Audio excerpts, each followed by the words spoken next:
Hi guys and ladies, welcome back to the channel. My name is Lisema Matsietsi, and this video we're asking ourselves, is it important to set goals at the beginning of each year? Is it important to set goals for 2023 like we did for 2022? Is it really important? Just stay tuned for the rest of the video.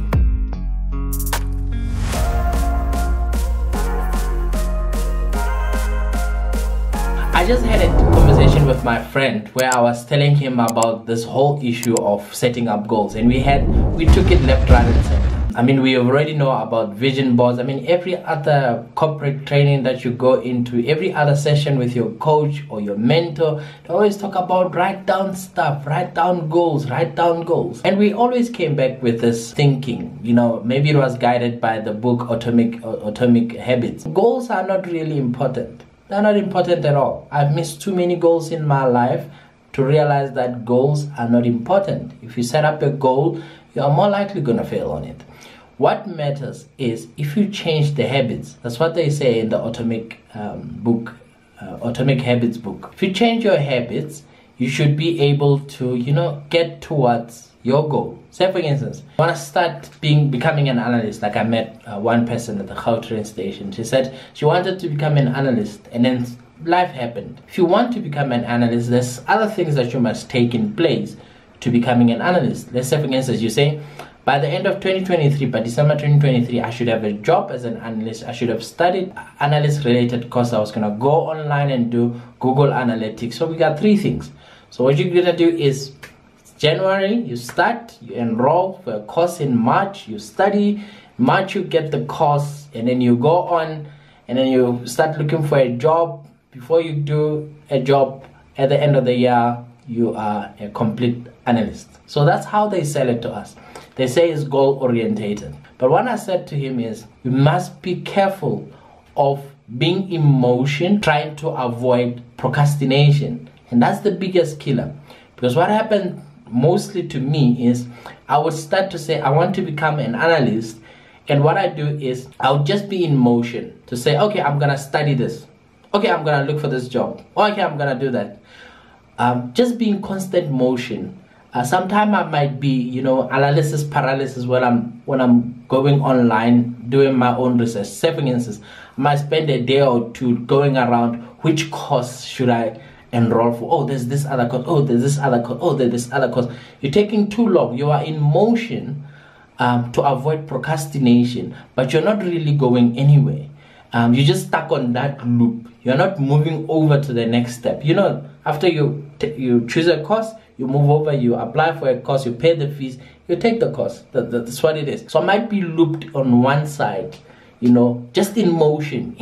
Before you know it, it's September, then you're like, oh my gosh, I didn't even do anything. Setting up goals is not as bigger thing than to make sure that you are not in motion to avoid procrastination. Some of the goals that we set them to avoid us looking like, especially me, avoid me looking like I was doing nothing for the whole year. So I'm like, I'm gonna set up these goals. I know that they are horrible. I don't like those goals. But because I set them, I must go and try to achieve them. I need to get a new job. Then you're going around looking for a new, but you already like your current job. And then you're just doing stuff for the sake of, when people come over and say, what did you do in 2023? And you go like, oh yeah, I did 1, 2, 3, 4, 5, became an analyst. What really matters for me, based on Atomic Habits, is changing my habits, which is much better than setting up goals. If I want something different with my life, say for instance, I want to find myself moving from a teller in a bank to becoming a sales analyst, I need to change my habits so that I can go around friends that are sales analysts. Go around, see where do they drink coffee, smell everything else, go sit where they sit, walk around, have a chat with them, ask them about courses that they took. Let them tell you about their reality, and before you know it, you would look like an analyst and you become an analyst. Not to set up goals to say, I want to become an analyst, and then you do self-thinking, because before you know it, you're going to have a higher failure rate than success rate. It's got everything else to do with habits, but also while you are in there, avoid being in motion trying to run away from procrastination. I fell a lot in those things. Being in motion and avoiding procrastination only brings stress, and I wear my stress on my neck. I would feel my neck tense up.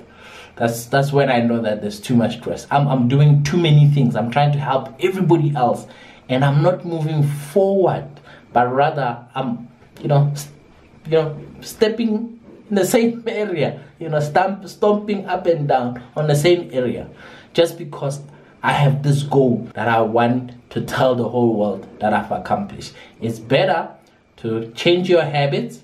If you want to become an analyst, hang around with analysts, reach out to analysts, find communities where they are, not just in your laptop, in your computer, or in your phone.